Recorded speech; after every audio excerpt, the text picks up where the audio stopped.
Hello दोस्तों। Hello Dhiren भैया। Hello. तो फ्रेंड्स, आज हम विवेक, लोग फिर से। जी। विवेक कैसे हो?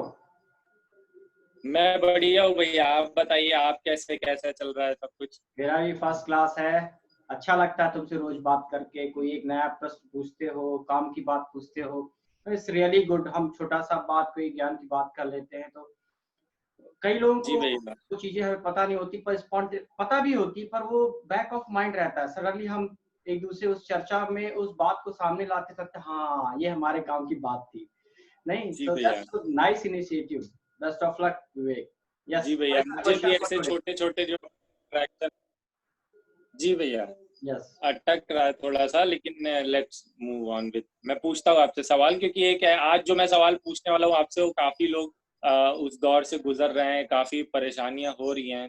जैसा कि आपको ही पता है कि इस समय पे लोग मोस्टली वर्क फ्रॉम होम कर रहे हैं घरों से। तो एक प्रोफेशनल और पर्सनल लाइफ के बीच में डिफरेंशिएट करना काफी मुश्किल हो गया है।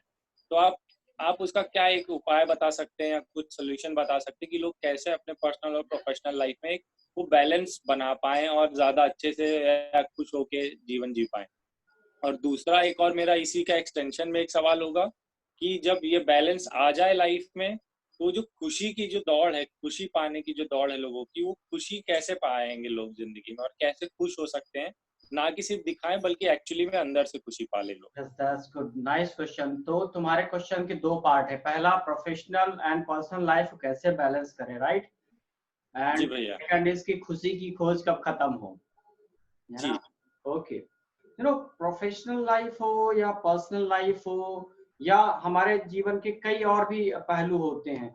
कोई भी पहलू उठा के अगर उनका मिक्सअप हो रहा है, तो उसका सीधा मतलब यह है कि आपका उसमें इन्वॉल्वमेंट इतना है कि आप उसे सिर्फ जितना जल्दी होना चाहिए नहीं हो पाए हैं। क्यों जी भैया। बैलेंस नहीं हो पा रहा है? क्योंकि प्रोफेशनल लाइफ को आपने वो इतना इन्वॉल्व हो गए हैं कि पर्सनल लाइफ को भी वहां पर आप फील कर आप घर से ऑफिस गए, तो घर की बात वहां पर आ क्यों रही? क्योंकि आप इतना इन्वॉल्व हो गए हैं घर के एक्टिविटीज में। जी। ऑफिस की एक्टिविटीज में इतना इन्वॉल्व हो गए कि वो घर तक चला आ रहा है। जी। और इन दोनों के बीच में कोई एक गैप होना चाहिए, वो आप जानते नहीं है। इन दोनों के बीच में कैसे मैं ऑफिस से आऊं और घर में बैठूं, थोड़ी देर मैं अपने माइंड को रिफ्रेश करूं। मुझे कुछ ऐसी जी टेक्निक आनी चाहिए जिससे मैं अपने माइंड को फ्लश आउट कर सकूं। अच्छा, अभी आई जी एट होम। अच्छा, जी अभी भैया। मैं ऑफिस में हूं, तो घर की बातें छूट जाए। तो ये कैसे होगा? जब ऑफिस के काम को भी एक खेल की तरह ले और घर की चीज को भी खेल की तरह ले। इन्वॉल्वमेंट सिर्फ एक खेल है ना, जैसा घर की रिस्पॉन्सिबिलिटी है, वो एक खेल की तरह ले, उसको एंजॉय करके। ऑफिस में गए तो उसको एंजॉय कर रहे हैं। इन दोनों के बीच में एक ऐसी कुछ टेक्निक सीखना चाहिए, जैसे प्राणायाम है, सुदर्शन क्रिया है, मेडिटेशन है।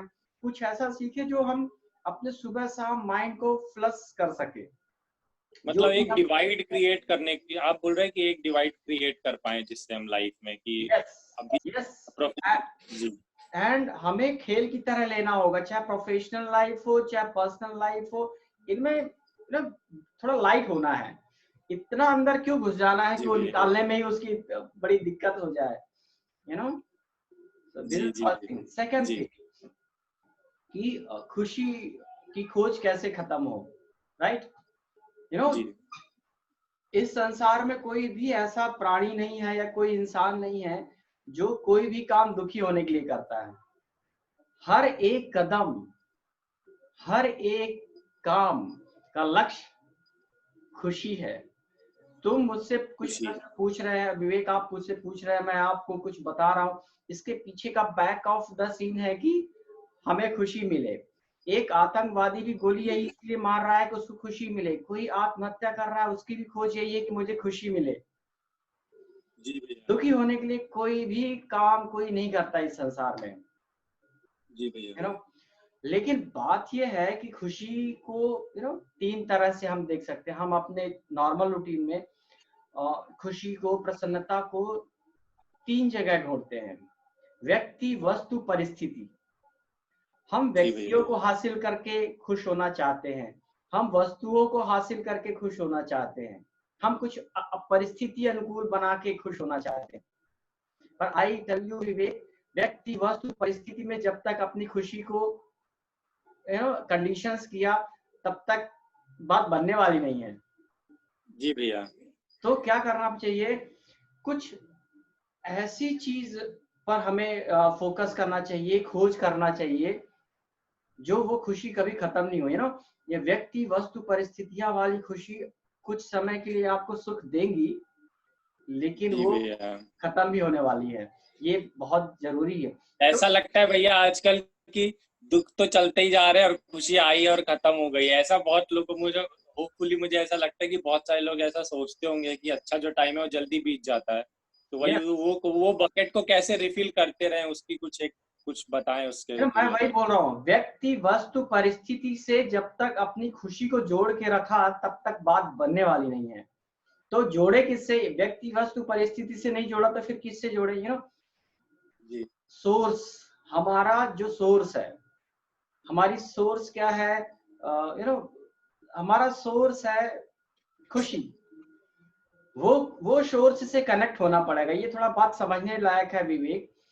खुशी से या हम अपने सोर्स से कनेक्ट होने के लिए हमें फिर वही मेडिटेशन की तरफ जाना पड़ेगा, ध्यान की तरफ जाना पड़ेगा।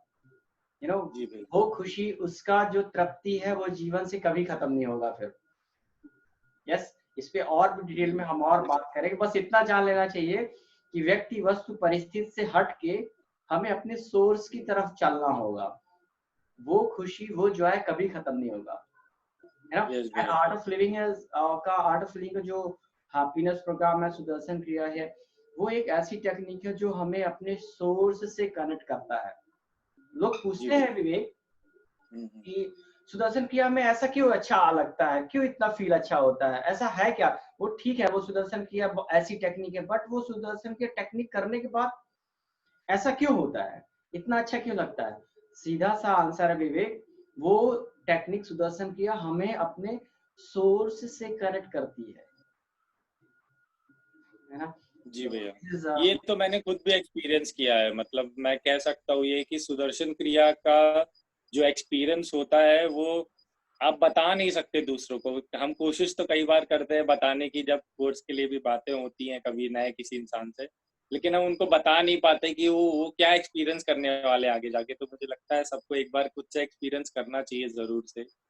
और आपने संक्षिप्त में काफी सही तरीके से आंसर दिया। तो फ्रेंड, जैसा कि धीरेन्द्र भैया ने बताया कि व्यक्ति वस्तु और परिस्थितियों से ना जुड़े रहकर हम अपने आप को थोड़ा खुशी की, असली खुशी जिसको बोलते हैं, उसकी तरफ अपने आप को ले जाया जा सकते हैं।